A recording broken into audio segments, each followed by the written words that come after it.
this is Harriet Grayson, your host and producer for Community Culture Showcase. Can you see? No glasses. If you've been following me for a little while, you can tell I'm different. I look a little different, don't I? Go ahead and contact me and tell me if you've been watching my show for a while, if you notice a big difference.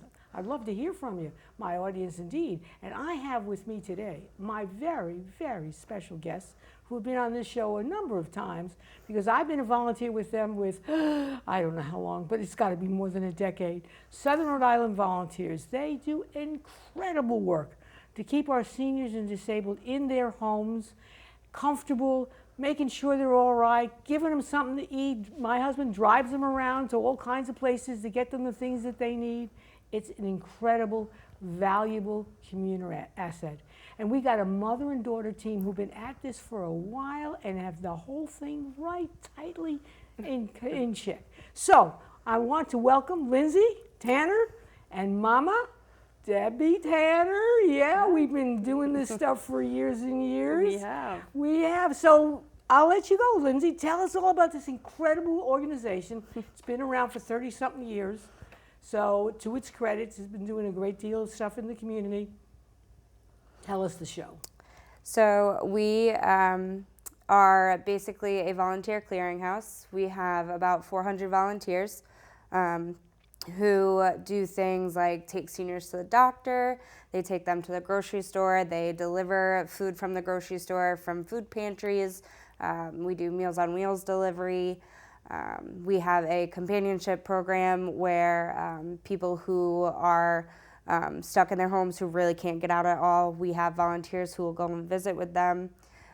Some of them go out for coffee, some of them just take walks around the neighborhood. Really anything that they just kind of have in common. We do very minor yard cleanup for the wintertime, so like shoveling walkways and steps and removing debris like leaves and sticks and stuff for safety in case they need to get out of their house quickly. Really anything we can do to help keep them in their home instead of going into any type of institutionalized living, for them to be as independent as possible. So you're a lot younger than the people you serve. Yes. So how did this become an attractive thing for you to want to do? So even before Mom started working there, I used to go with my grandmother, my dad's mom, to pack Meals on Wheels. I would skip school in the morning and she would bring me with her and we would pack all the coolers and then the volunteers would come and pick up whatever route they had and go out and deliver. And every once in a while we got to go deliver too. So I got to meet all these incredible people who lived right in my neighborhood who I never knew before. So after Mom got the job, I went to everything I could with her to volunteer, even if it was just in the office. But almost every event that they put on, I would try to be at. And then in 2013, her board president came to me and asked if I wanted a job. So here I am. Here I am. A couple of years later, I'm still here. So where in your heart of hearts did you get this? Is it from your grandmother that you got this idea that you should help and serve, particularly older folks? From her, yeah, more so from my mom's parents, actually. My grandfather helped start the ambulance corps in Charlestown, Rhode Island. Oh, okay. And my grandmother was always there with him, helping him with that. She used to help out with the Boy Scout troops around here. From when we were little kids, they taught us that this is our community, so if we want it to be a good place to live, then we need to do something about it. That is great. So Deb, tell us a little bit about yourself and your long-time association with this group. So I started with Southern Rhode Island Volunteers in late 2000. I was at a community action agency, but I really didn't, I didn't feel like I was making a big impact in my role there. And Southern Rhode Island Volunteers was then called Seniors Helping Others. They were looking for a new executive director, which would be their third only in their history. They incorporated back in 1981. And the current executive director was retiring. So someone came and asked me if I would apply for the job. I went, and it's one of the most intimidating interviews I'd ever been on. I was interviewed by 5 older persons, mature persons. Okay. And at the time, I was in my mid-40s, so, you know, I was younger. Oh, yeah. Oh, yeah. And Yes, man, indeed. they were tough. They had some probing questions, and what about this, and what about that? And, you know, they really were looking for some very specific things, and they wanted to make sure that going forward, no one that was leading the organization was going to be afraid of speaking up for those who didn't have a voice. So I started, and within the first few months I was a little nervous, and I used to talk to my husband about that. But then it just, one foot in front of the other, and you know, here we are 23 years later, and I just retired this past year as the executive director. The board hired Lindsay as the new executive director because she's been there for 7 or 8 years. How long? 10 years? See how fast? Yeah, you know, you get older and the time just flies. Our hair is getting grayer and grayer. I know. I'm now eligible to be a client when I need to be.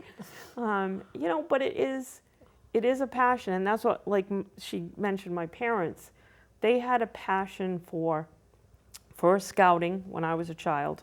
It was always Boy Scouts and Cub Scouts, and I didn't have a brother for the first 7 years of my life, so they were doing that for other children. And then we had my brother, and they continued to do that. Then the ambulance corps, then it became a whole family thing. I tried that with my parents. That wasn't for me. I was weak-kneed.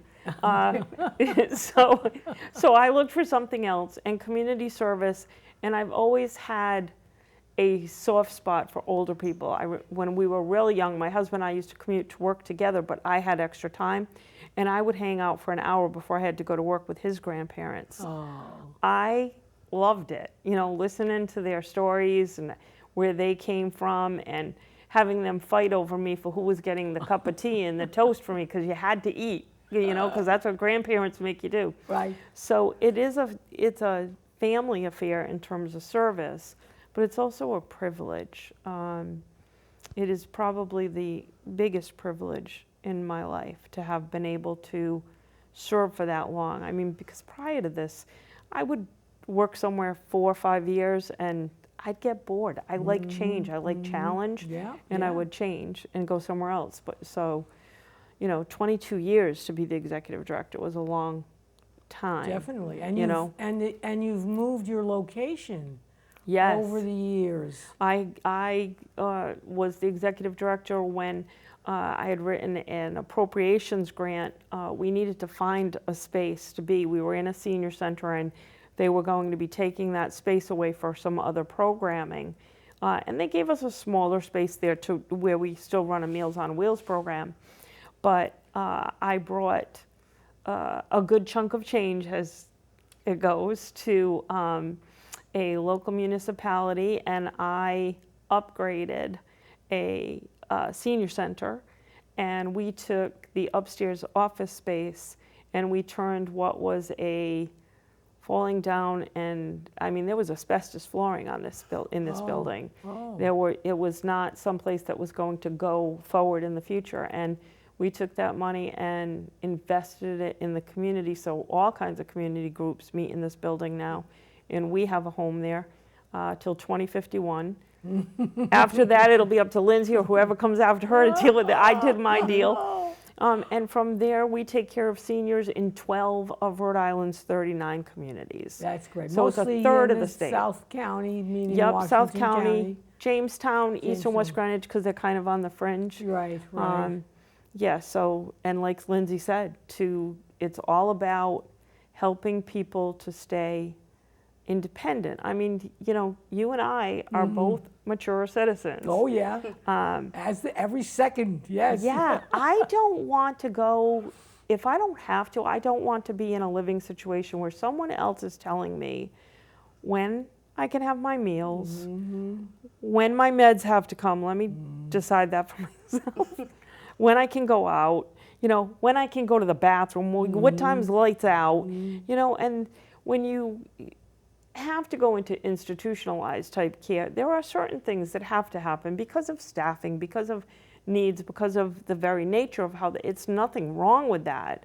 But for some of us, So we much just don't want to do that. control out of our hands. Yes, and we Yes. don't. I don't need to control other people, but I do need to feel in control of myself, me. Right. Right. Exactly. So I want to be as independent as possible. I've joked to my children that the perfect ending for me would be that I'm on the way to the bakery to get a donut, and I just die. Right then and there, in the donut bakery. shop. You know Yeah. what I mean? So the ambulance Like, I'm service just can come and living, pick you I'm up. just moving, and it just ends. Oh. And of course, SRIV has been a big community partner for a long time. Correct. I mean, you've been involved with the chamber with the Seafood Festival for years and years and years. Yep. That has been a role that you've taken on.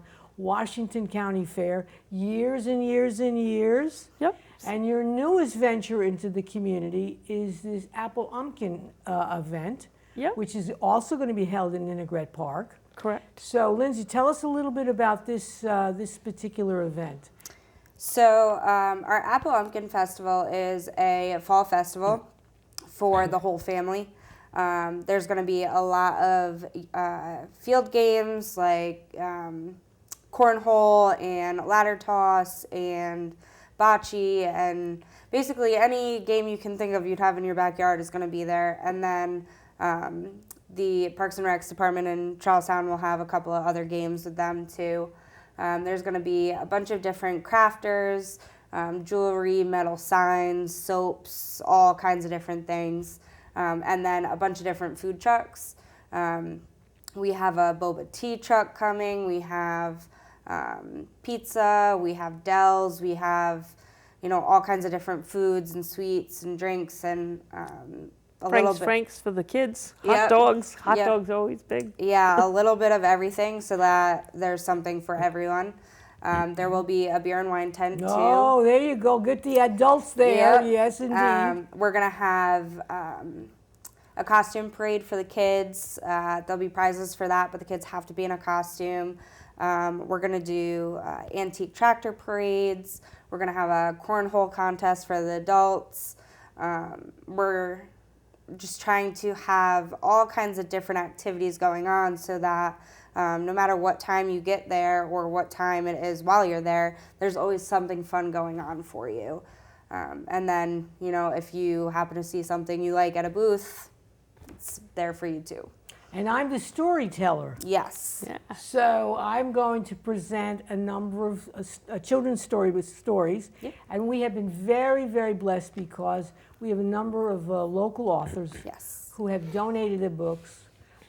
Shout out to Tish Rabi, who over the years has done this incredible job of donating books to SRIV. Always, Even yep. before Applumpkin, Right. she donated the books to be shown at any kind of auction. Yep. Correct. We also, in somebody's tough times, we've actually benefited Savoy Bookstore in Wesley, Rhode Island, Yep. Yep. which was a wonderful Yes. community Huge asset. thank you to that family they have- and those folks.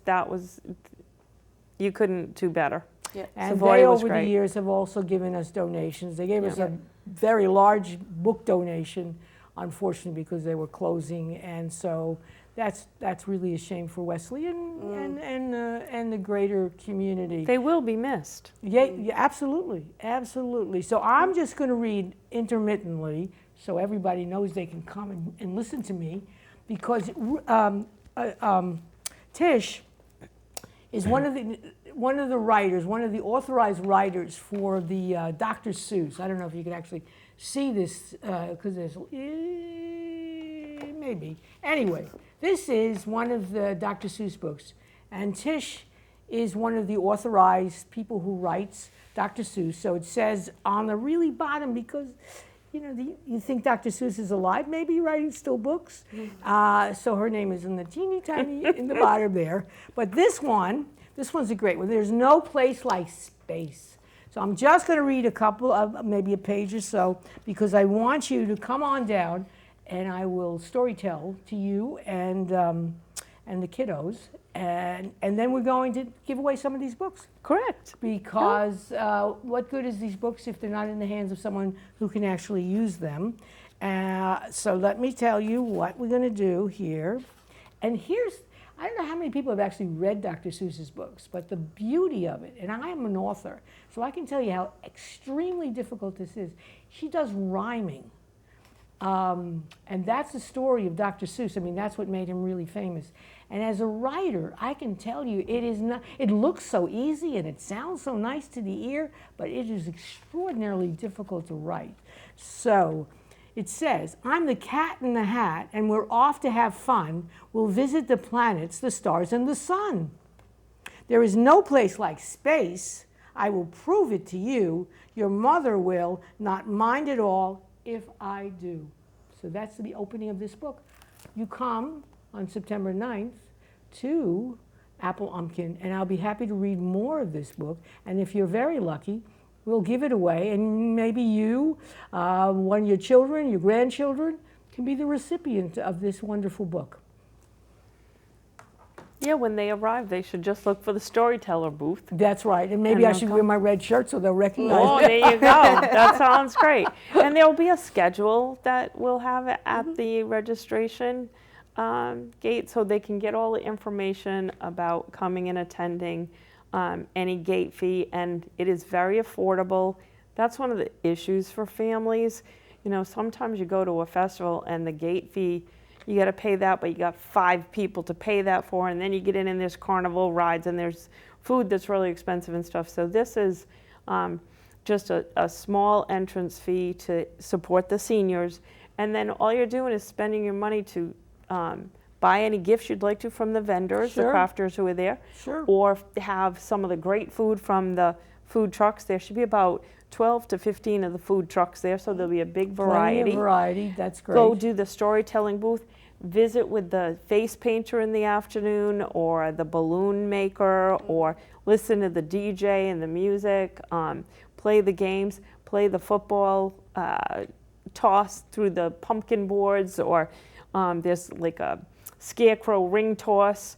There will be a photo booth of sorts. It's an antique tractor with, you know, just fall decorations around it where you can take a family photo, and especially like if you have family that lives far away, come snap your photo, put it in your holiday cards, your Right. Happy New Year cards, your Yes, Hanukkah yeah. cards, and send it off to, Yes. you know, family and friends who haven't seen you in a while, Right. and show them your family, you Right. know, and look, we're having a great time. Rhode Island's a wonderful place to be. Yes. Do we have the flyer so we can take a look and see what the flyer looks like? I got a new job, you see. I'm the I saw executive. that. Yeah. Oh, here it is. Here it is. Now, tell me what Lindsay, tell me what the inspiration for this particular event, because I see the pumpkins, Applumpkin. People say, what the heck is that? Tell us what that means. So several years ago, we had an intern in our office named Whitney who was absolutely fantastic, a ball of energy. That girl never looked sad. She always had a smile on her face. She lit up every room she walked into. Unfortunately, she did move away, but we still hold her near and dear to our heart. She was from Michigan, and I guess they have Applumpkin festivals in Michigan, apple and pumpkin. So that's where the name came from. I don't know about their festivals, but I think ours is pretty great. So. Oh, It's a lot of yes, fun. yes. Yeah, so we stole the idea from Michigan, but Right, it's a it lot of doesn't fun. matter. Good things should be shared. Yeah. Absolutely. Now, I can remember when the first one was actually held by your offices there where the senior center is in Yeah. Milgret Park. Yeah. Now, tell us physically where you're located so people can find you. Now we are over by the second pavilion that they put in the park. It is right next to where the playground area is Oh, okay. and their pond that's called Little Ninny. So if you're accustomed to the seafood festival, it's basically across the street from that. And will there be people directing traffic to Yes. tell people where to Yep. go and everything? Yep. Yeah, is parking part of the deal with the admission? So yes, we are looking for a group of Boy Scouts to hopefully do the majority of the parking for us. So they are going to be asking for donations as people come in to support their troop. So that is up to everybody coming in if they want to donate to the Boy Scouts or not. But it will, once you get to the gate, it's $5 per person, but 12 and under are free. Okay. So parking is technically included, yes. Yes, well, that's good, that's good. And there's no fees for the games or any of the things good. people are going Yes, to do. yes. All of that. The only event on the field that we're hosting that will have a fee will be a cornhole, and I'm not a cornhole person, so it's a cornhole. It's not a tournament because there are cornhole tournaments, but this is kind of like a elimination game. You know, so if you wanted to participate in that day, that's in the afternoon, and the adults would just go and check in and You're not literally throwing corn somewhere. No. It's see, you're Bean like me. bags. It's bean bags into like these boards that have holes on them. Oh. I don't know. Back in my day, it was croquet. I don't. You know. So now they all play cornhole. It would be better if you had, stalks of corn and you throw them in the hole. Or That's not a bad idea. Like a javelin throw in with a piece of corn. Out. I know, huh? Wow. That I like could that be idea. exciting. Yeah, get into the mood, exactly. Yeah. Exactly. So this is what, maybe the third year you guys have been up to doing this Yes. one? Yep. Yeah. I know things have to grow a little bit. You know, the Seafood Festival, when it started, it probably wasn't anything looking like it was on the Saturday of the event when felt like 1 million people came to visit. I would venture a guess that there were at least 25 to 30,000 people there. Mm-hmm. Yeah, but that is not. The goal of this event is never to be that large. This event's goal is to be a family event where mom and dad bring the kids, but they bring the grandparents too. Yep. Or if the grandparents can't come, they're supporting the services for the grandparents. This is about families and families having time to get together. And, you know, and especially being like September 9th, it's after our tourist season in Rhode Island. Yes. So, you know, it's mostly local families and people. stuff. So, I mean, and during the summertime, sometimes you may live there, but you can't get to the beach. Oh, Yeah. no, Because, sure. you know, that's it's true. crowded and stuff, and understandably so. But so it's really meant to be about family, about community, about respecting and honoring our older citizens and supporting them with the basic little bit of help that they need to age in place. You know, these are the people we are providing those senior services to are people who have worked their lives and now, you know, they're living on fixed incomes and they need a little bit of help. And food security and transportation and access is just unbelievable in Southern Rhode Island. There really isn't. No, there's no you know, buses. there's a little bit of Yeah, stuff, not but much. it just is It's not very adequate. And hard. especially Rhode Island has the highest per capita 85 plus population in the entire United States as of Wow. a 2019 survey done by UMass with Tufts Foundation. And our population, our 65 plus population is growing and on target to have grown by 75% by the year 2040. That's not really that far away. No, You know, so that no. program really is a major program for us. But like Lindsay said, we have 400 volunteers. They're not all doing that. Yes. A couple hundred of them do that and then other people do the events and support the community that way. They do community gardens. They do environmental things. They do arts and museum things.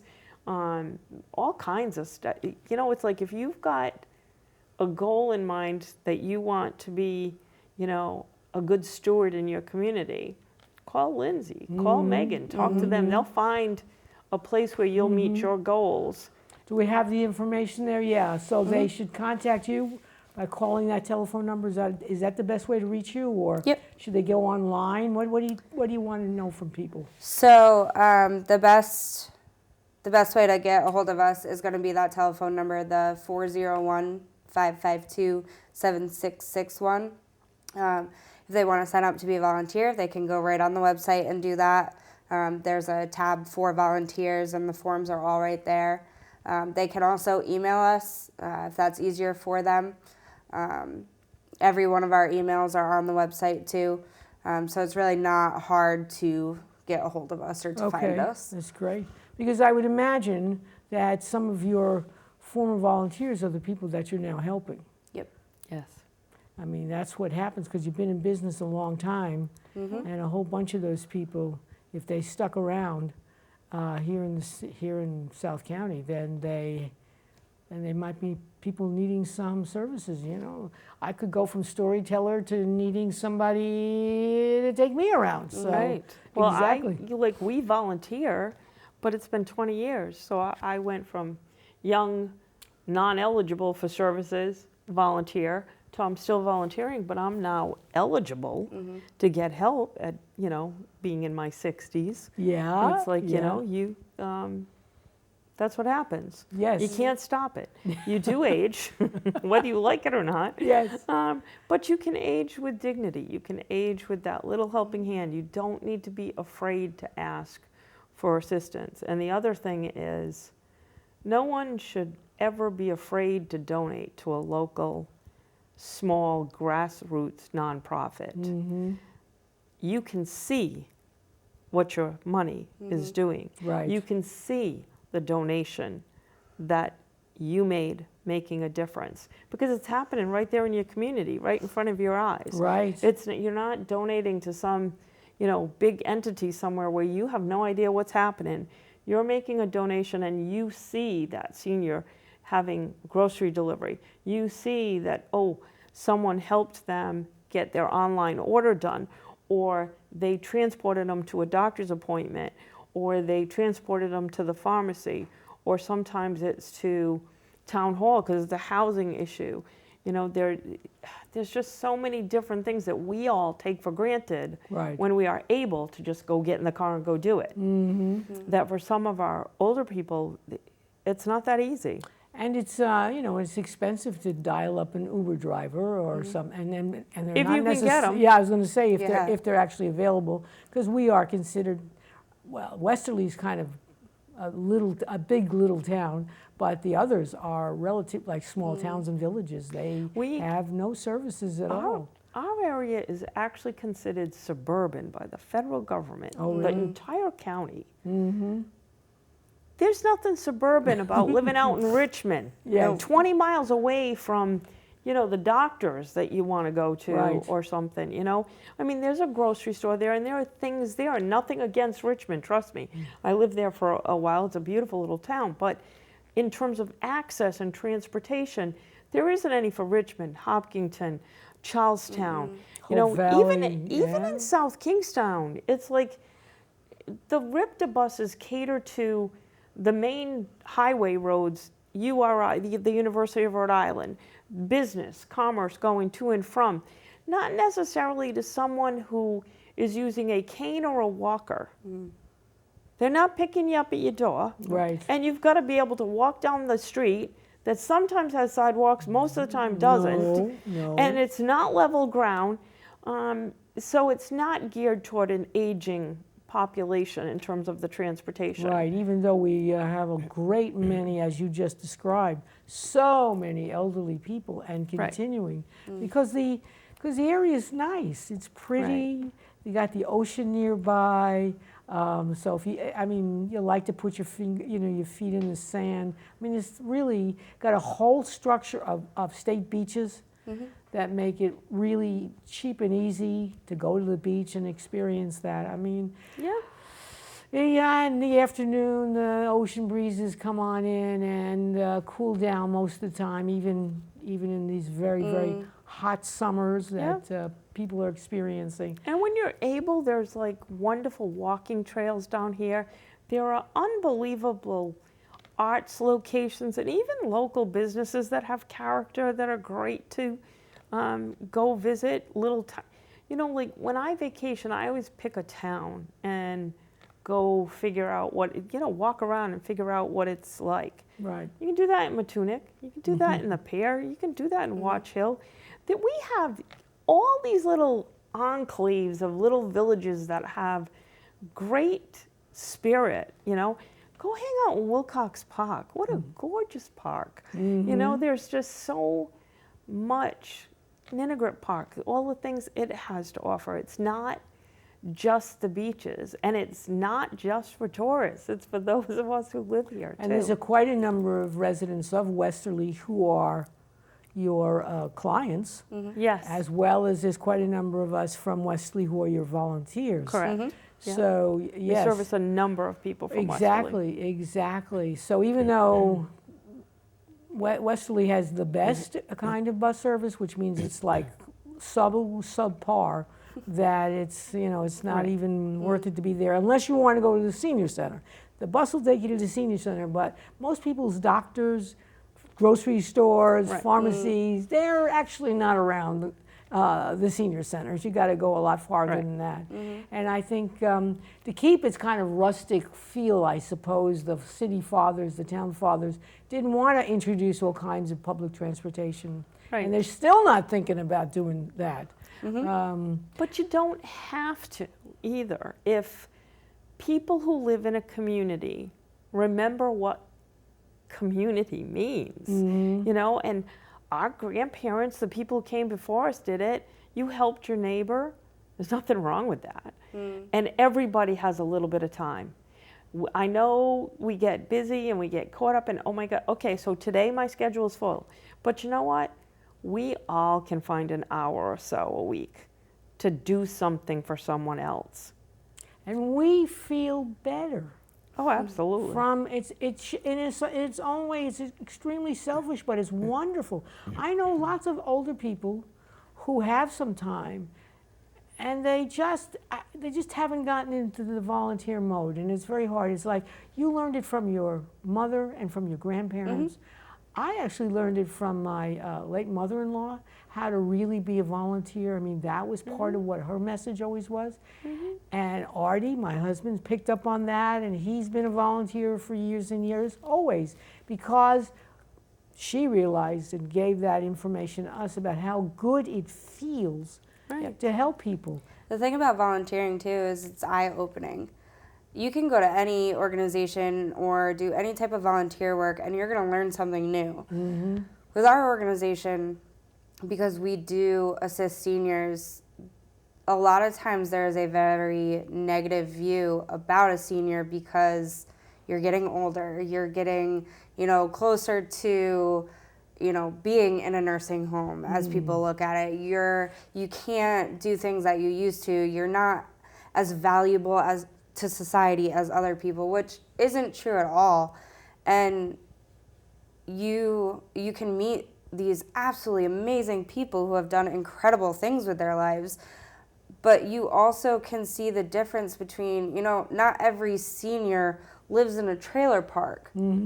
And seniors who live in big mansions can't do everything for themselves. They need help sometimes too. So you have, these two completely different types of people who still have the same need. So it's not one person is better than the other, and you really see how similar we are as a community. I think that's a very good point, that basically when it comes down to it, we are more alike than we are ever different. Right. And we can learn from the people that we actually help. Exactly. I'll give you a wonderful example. I think I was on Friday that Artie was given a volunteer job to take someone, I don't remember where, but the woman was a member of the Narragansett tribe. And she reminded Arthur that the powwow was last weekend. Yes. So so we went on Saturday Nice. to the. Now we would not have because they don't advertise. You don't see anything. No, there are signs out around Charleston, but that's not a about lot of it. advertising. And so we went. We would have forgot because we've been there before, but we would have never remembered that it was going on until Alice was in the car with Artie, and she talks about being in Narragansett.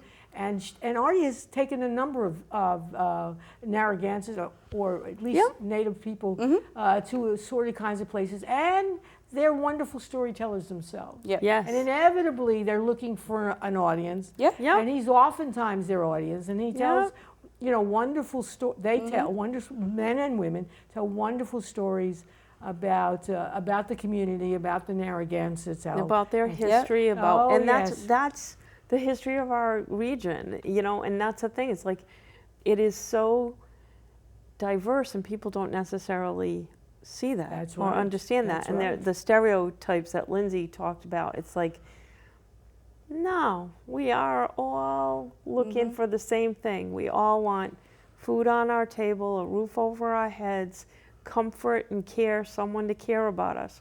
We're all very similar in those ways, and and we all do have unique and interesting stories if you take the moment to listen to them. And volunteering does not take a lot of time, and it's not so often people, well, if I volunteer, they're going to want this and this. No, it's about what you want. You're the volunteer. You're driving this train. You want to do 1 hour a week. You want to do an hour a day. There are some volunteers who volunteer 30 hours a week at different locations, and usually hospitals, or there's even a local market where someone does that because they had ties to those things and they meant something to them. And they still want to go do some things, but it becomes much more flexible when you're a volunteer. Yes, and what I've always liked so much about SRIV was that it was an organization made up primarily of volunteers. I mean, you have always, over the years, very little paid staff. I mean, we're looking at it. There's one other person. One other person. There's Megan. There's 3 of us. Yeah, 3 people running with hundreds of volunteers. Yep. Doing an enormous kind of work. You mean you could be taxi drivers? I mean, for all the volunteers you get out there, of a taxi stand. But and the other nice thing is that people are so grateful. I know Artie tells me this all the time, that the person that they're helping, they want to give him some money.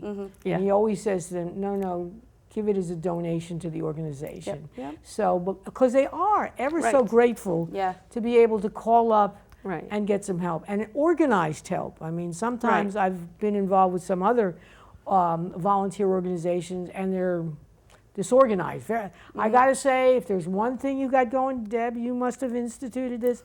It is not chaos. Yep. It is highly planned and highly organized, which allows you to go ahead and do these events. And there aren't a lot of events, but they're enough. And I can tell you, as someone who volunteers for events, it takes a lot of work. You think you can just show up and the thing looks great? Oh my gosh, it takes months and months and months. We're already planning for our March event, which is our big bowl-a-thon. I mean, here it is, we're in the summer, but we're starting to plan for next spring because it takes that kind of time. And again, who's doing most of the work?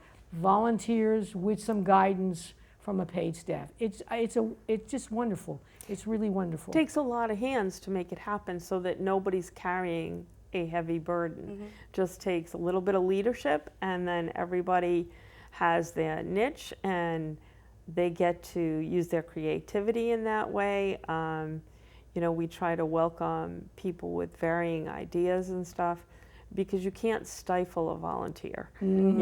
That's not what they're coming forward for. Absolutely. Absolutely. And it's about good planning, good logistics. And then everything falls into place, and that's how it's supposed to be. And it's also, I think, in your organization, also a matter of the community partnerships you've made. So you have a community partnership with that bowling alley, which is a famous bowling alley. Old Mountain Lanes there in what town is it actually in? South Kingston. South Kingston. And then there's the arrangements that you've made with the chamber for the event, the Applumpkin. Because the first time we did Applumpkin, we did it by ourselves. Yes, exactly. But because we have participated for so many years, I'm assuming this, from the Seafood Festival, she knew, Heather, who's the head of the chamber, she knew that we were a valuable, organized organization that could bring lots of volunteers into the picture to make things successful. Charlestown Chamber's always been very supportive of SRIV. Heather's a great partner in many different things. We work together because it's about making the community a great place to live and play and work in. Exactly. For any and all of our communities down here. You know, we have partners across all of them, and you can't, sometimes people think they can do it all. There's not true. There's no such thing. Not true. You cannot do it all. You do need many different hands. You need many different perspectives. You need the community to come together for successful things.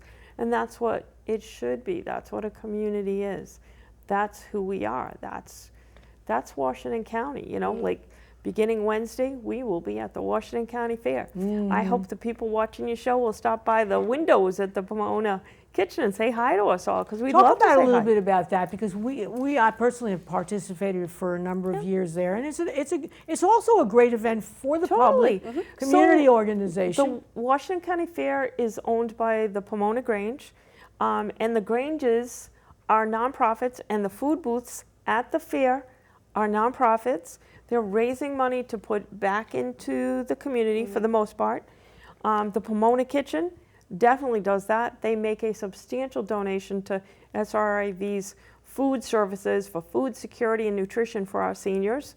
We staff their windows, so we'll take your orders for food and, you know, smile and thank you, and you know, and it's our pleasure to do that, and you know, help this community event go off, so that, I mean, because there are hundreds of thousands of people who go to these things every year, and you know, and it's about them being able to go to those things and enjoy themselves and feel safe and get the things that they'd like to have and be able to do it as a family, and then extend from that moment of fun and laughter and whatever to actual service that makes a difference.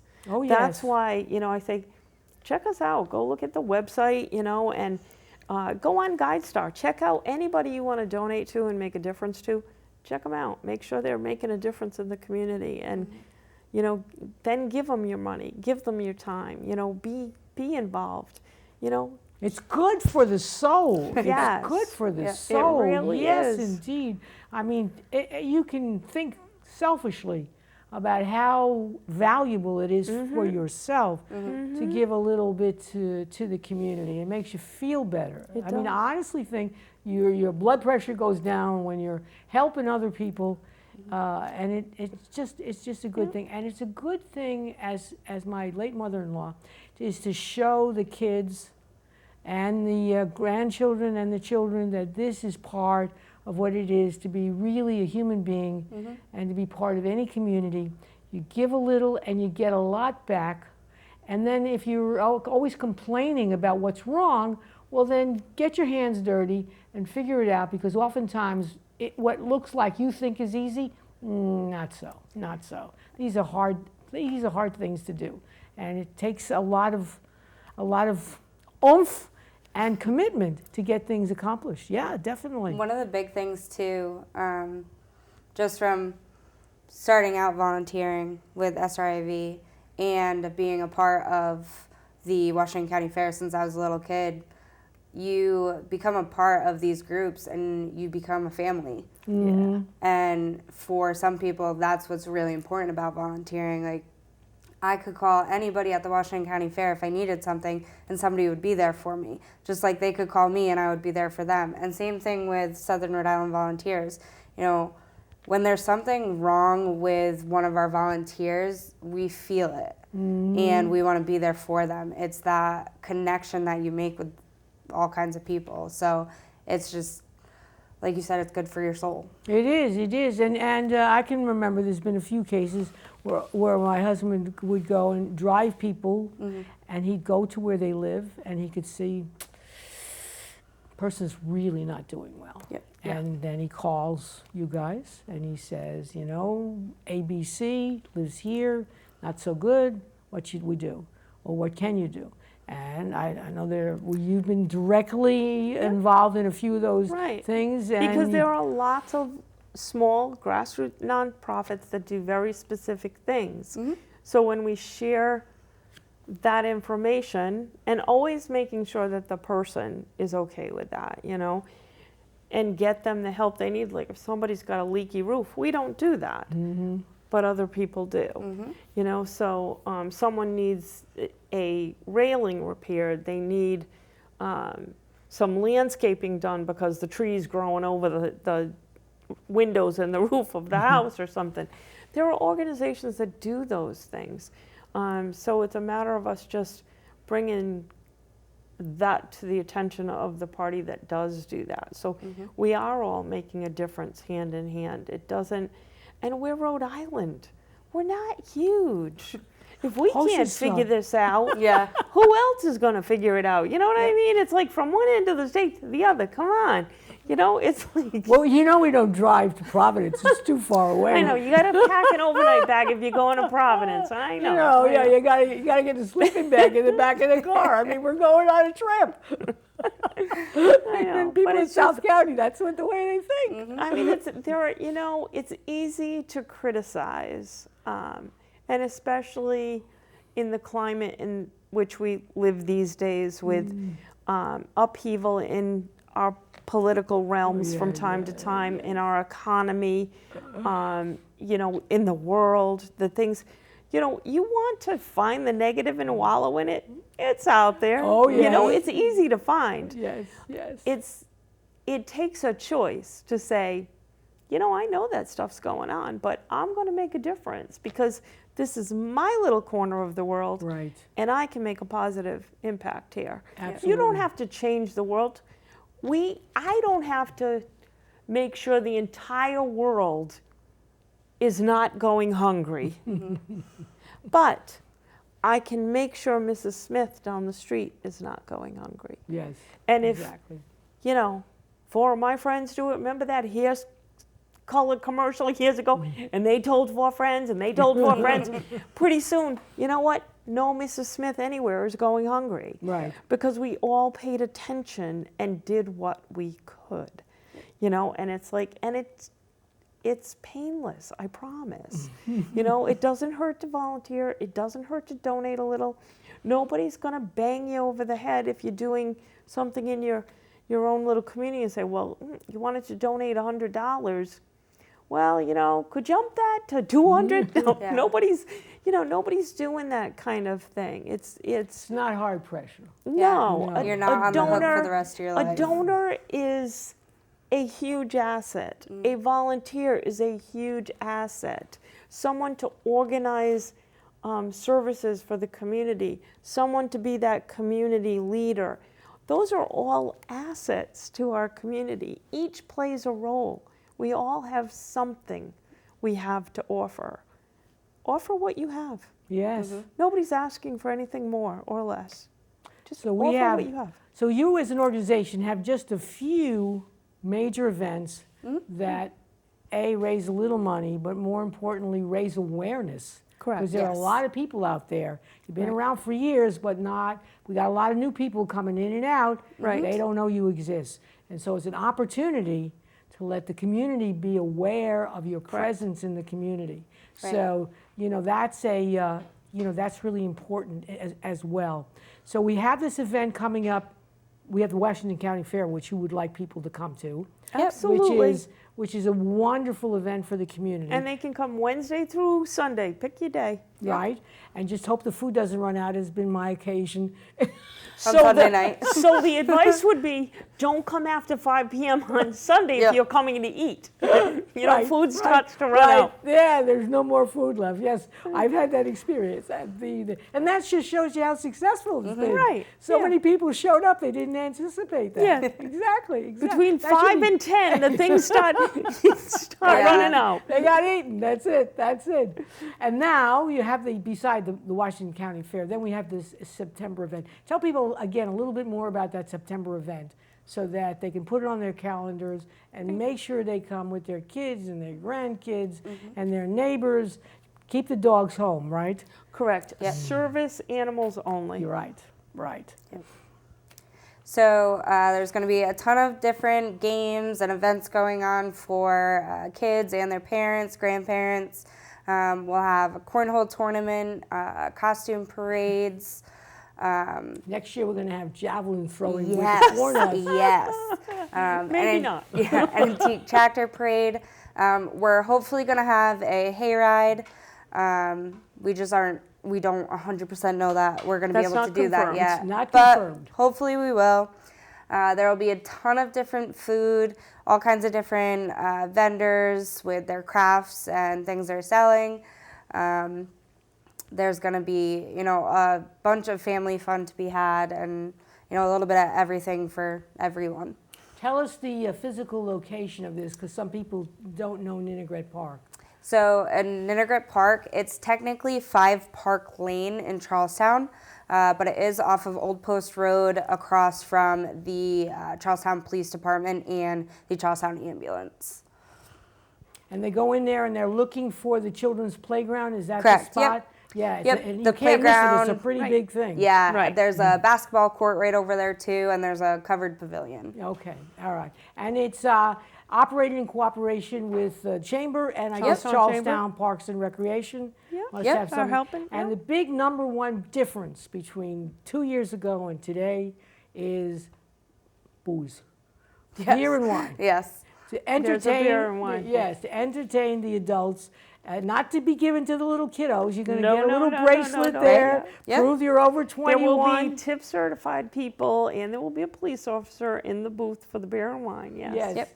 yes. But that's a big difference, and that's by influence, I think, of the Right. Charlestown Chambers. It is for the whole family. It's for the whole community, and Exactly. it'll be September 9th from 10 a.m. to 7 p.m. And if you miss it, you'll miss a good time. That's Hopefully you right. have time to come. You don't have to stay all day. No, There's come stuff for a couple going on hours. all throughout the day. Absolutely, The absolutely. vendors will be there all day. The food trucks will be there all day. So come and have something to eat early. Come midday. Come a little later. And we also have, each year we do a fall raffle, the Autumn Breeze raffle. And this year the raffle will actually be drawn at Applumpkin at the end of the day around 5 p.m. So you can purchase your tickets for that. There are 15 fabulous baskets. The value is from like about $100 to $500 for these different prizes. You can get information on that from contacting Southern Rhode Island Volunteers directly.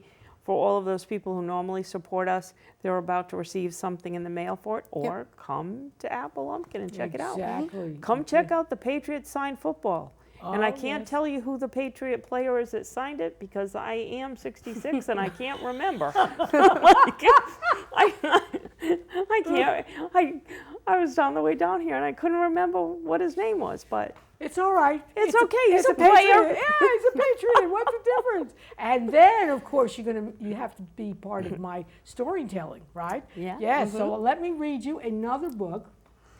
This is also from Tish, and it's called Sweet Dreams. You see this one with a little baby in there? Oh, yeah. Sweet Dreams Ahead of Time for Bed. Just read you a little bit because you want to come and hear me read the whole story, for sure, for sure. So, and this one is so sweet. She dedicates it to her granddaughter, so that is very That's nice. nice. Very nice indeed. It's time for us to end our day, time to tuck the day away. Remember, there's lots of rhyming in children's books. Hard to do. If you're ever a writer, very hard to do. Now the sun is going to sleep, splash, splash, soapy hands and feet. Kids taking a bath. Show me how you brush your teeth. How would you like to have a giraffe show you how to brush your teeth? So, and cozy pajamas, soft and snug. So you want to make sure you're there so you can hear me read.